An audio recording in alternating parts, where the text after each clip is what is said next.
These are famous atheists who, through God's grace, found their way to Christianity. These stories remind us that no one is beyond the reach of God's love, and that the truth of the gospel can change even the hardest of hearts. Alister McGrath.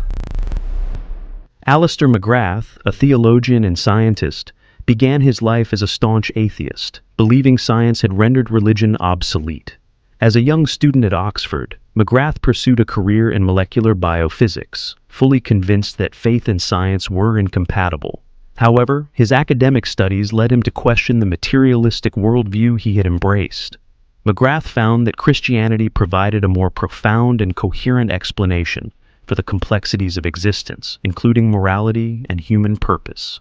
His conversion was not just intellectual, but deeply spiritual, as he came to recognize the truth of the gospel. McGrath has since become a leading voice in the dialogue between science and faith, authoring numerous books such as The Dawkins Delusion and Mere Theology. His story is a compelling reminder that faith and reason can coexist, offering a richer understanding of the world and our place in it. When the new atheism arrived, it was presented as the future. This is, in effect, a turning point in the history of humanity. No. It's just a new addition to ephemeral cultural trends which have now been superseded. I think what we need to say is what Lewis said. Christianity has survived precisely because it says something significant and important and enduring. And our job is to make sure people understand that and also are given a gateway to understanding what this is all about, and each of us. Andrew Clavin.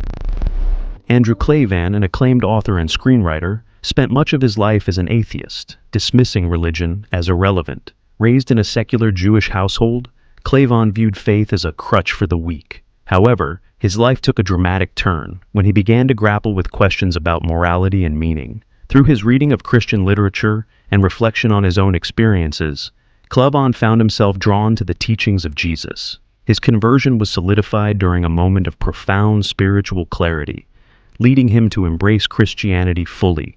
Clavin's journey is detailed in his memoir, The Great Good Thing. A secular Jew comes to faith in Christ. Today he speaks openly about how faith has transformed his life, providing a sense of purpose and peace he never thought possible. His story demonstrates the power of grace to reach even the most skeptical hearts. The power structures of reality, at least as far back as I can tell, have been deception and murder. The people at the top that have the control are the ones that are the most deceitful and are willing to lie. Yeah, because I think it's a broken world. I mean, I think that's one of the things. The other part of the story of Jesus, who said, I am the way and the truth and the life, is they killed him. And part of the message, I think, of the Gospels is that you can kill the truth. You will kill the truth, but it doesn't die. It keeps coming back. And the interesting thing, one of the interesting things to me about the Passion story, the story of the death of Christ, is that there's no real villain in it. You can kind of pick out Judas as a betrayer, but he's killed by the church, he's killed by the government, he's killed by the people, he's killed by everybody, and that is the nature of truth. So you're right, it's a broken world, and the powerful and the evil and the deceptive do tend to rise above. But we know that because we know what's right and what's wrong. Holly Ordway. Holly Ordway, a literary scholar and poet, lived much of her life as a committed atheist, convinced that faith was a relic of the past. She saw religion as incompatible with intellectual rigor, dismissing it as a crutch for the uneducated. Ordway's journey to faith began when she was challenged by a Christian colleague who encouraged her to explore Christianity with an open mind. Initially reluctant, Ordway embarked on a quest to understand Christian theology, reading works by C.S. Lewis and J.R.R. Tolkien. She was captivated by the richness of Christian thought and the coherence of its worldview. Her intellectual exploration was paired with a personal encounter with the love of Christ, leading her to embrace Christianity fully. Ordway's conversion is detailed in her memoir, Not God's Type. An atheist academic lays down her arms.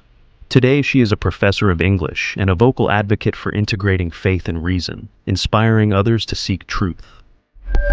Peter Hitchens. Peter Hitchens, a journalist and the brother of famed atheist Christopher Hitchens, once shared his brother's disdain for religion. As a young man, Peter rejected Christianity, embracing atheism as a liberating alternative.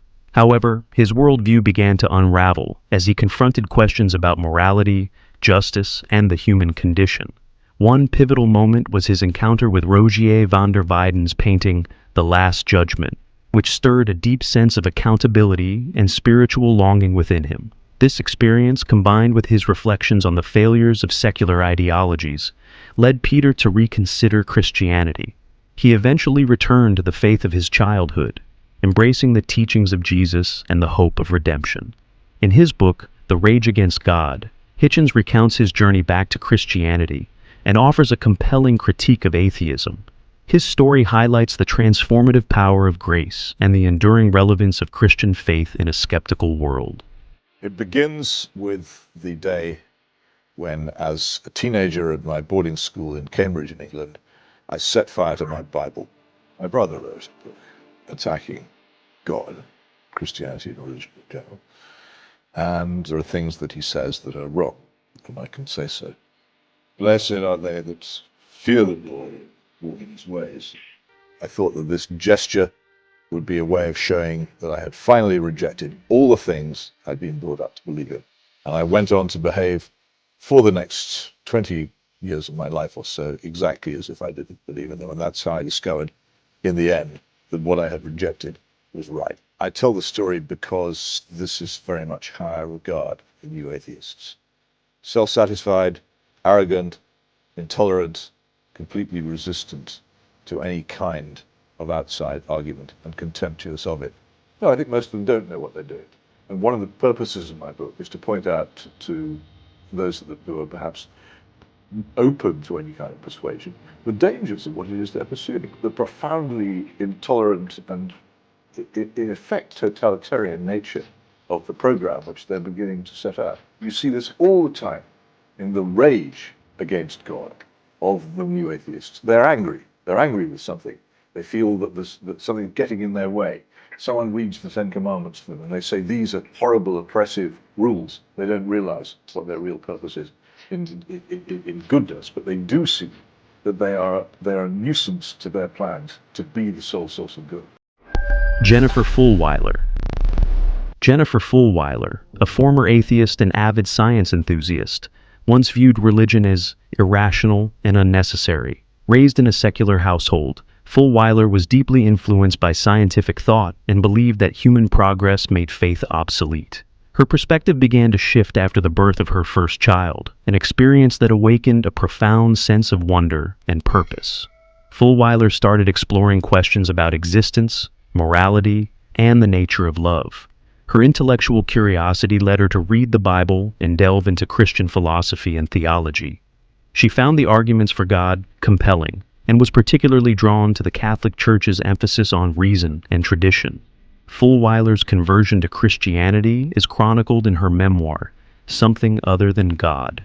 Today she is a writer, speaker, and podcast host, sharing her journey of faith and encouraging others to explore the harmony between science and belief. Her story is a testament to the power of love and truth to transform lives.